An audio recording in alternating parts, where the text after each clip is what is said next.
Hello friends, welcome back to my channel.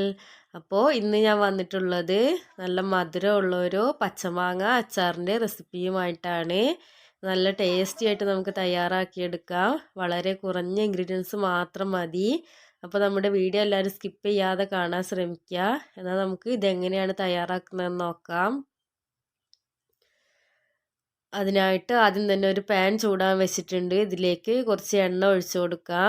ഞാനിപ്പോൾ നല്ലെണ്ണയാണ് എടുത്തിട്ടുള്ളത്. ഏത് എണ്ണ വേണമെങ്കിലും ഉപയോഗിക്കാം. 1 ടേബിൾ സ്പൂൺ ചേർത്ത് കൊടുത്തിട്ടുണ്ട്. എണ്ണ ഒന്ന് ചൂടായി വരുമ്പോൾ ഇതിലേക്ക് 3/4 ടീസ്പൂൺ കടുക് ഇട്ട് കൊടുത്തിട്ടുണ്ട്.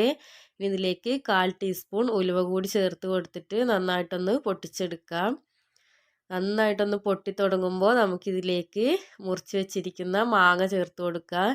ഞാനിപ്പോൾ കിളിച്ചുണ്ടൻ മാങ്ങയാണ് എടുത്തിട്ടുള്ളത്.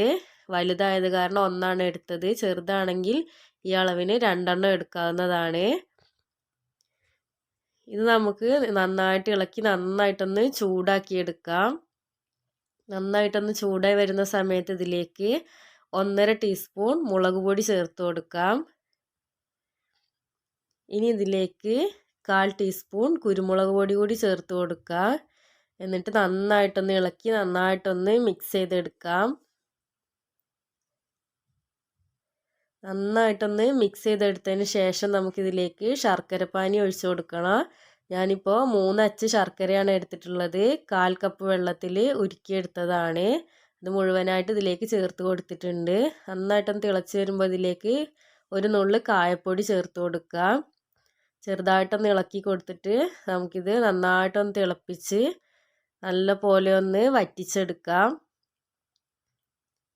ഇതിപ്പോൾ നന്നായിട്ട് കുറുകി വന്നിട്ടുണ്ട്. ഇനി നമുക്ക് ഫ്ലെയിം ഓഫ് ചെയ്യാം. ഇപ്പോൾ നമ്മുടെ മധുരമുള്ള പച്ചമാങ്ങ അച്ചാർ ഇവിടെ റെഡി ആയിട്ടുണ്ട്. അപ്പോൾ ഇതുപോലെ ആരും ഉണ്ടാക്കിയിട്ടില്ലെങ്കിൽ ഉറപ്പായിട്ടൊന്ന് ട്രൈ ചെയ്ത് നോക്കുക.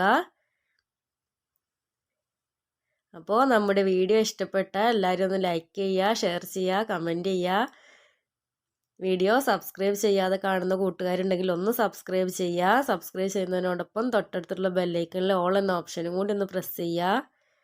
അപ്പോൾ നമുക്ക് മറ്റൊരു അടിപൊളി റെസിപ്പിയുമായിട്ട് വീണ്ടും കാണാം. താങ്ക്